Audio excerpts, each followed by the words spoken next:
Welcome to a new episode of Top Lifts of the Week.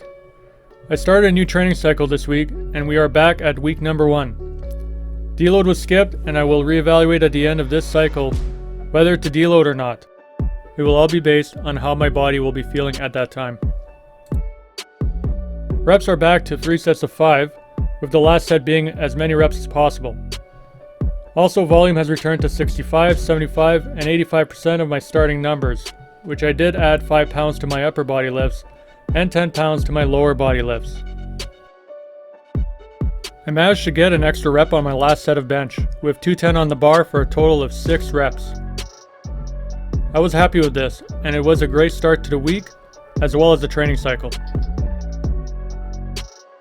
Next we have squats, and they started off well, with the first 2 sets moving nicely. 185, 215, and 240 pounds respectively. Some reps I seem to be hitting parallel, while others just slightly above. When you hurt yourself, your body learns new movement patterns in order to compensate. When you are healed, you have to unteach yourself these patterns in order to get back to proper form and depth. Now keep in mind there are many other ways to squat, and you do not need to hit parallel or below if you are not able to. Listen to your body, and don't force it and risk injury. Hitting parallel or slightly below is a choice I made to be as close to powerlifting standards as I can get. However, I will not risk an injury to achieve them. Last set of squats went a little rough with 240. I felt like my last 2 reps were not quite as deep as I would have preferred.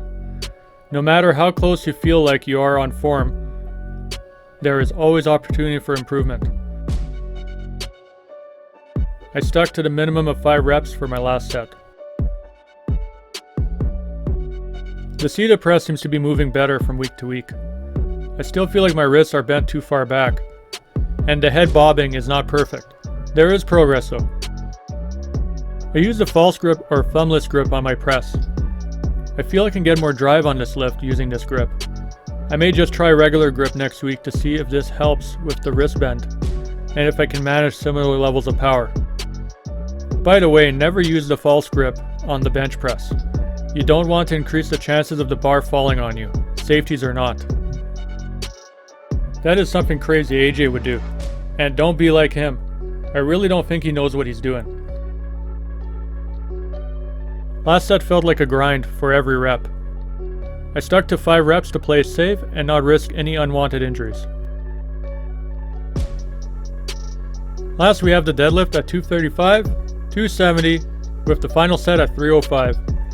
Bar moved nicely on my first 2 sets, and I felt like I had some power stored up and was ready to unleash it.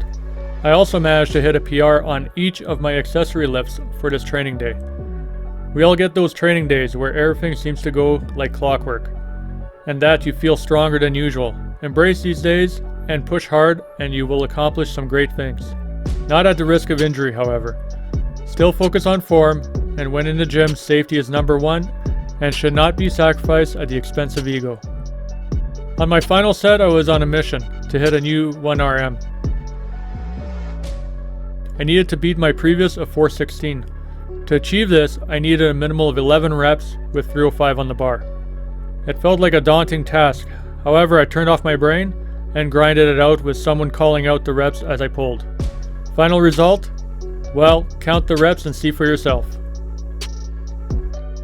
For those looking for a detailed explanation of Wendler 531 in under 5 minutes, check out this video. There is a link at the top right corner of the screen now.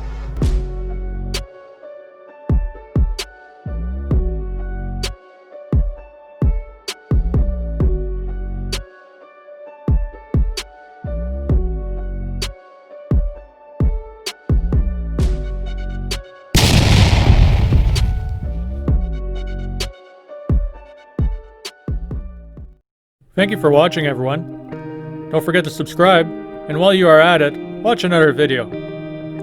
Take care, and I will see you in the next one.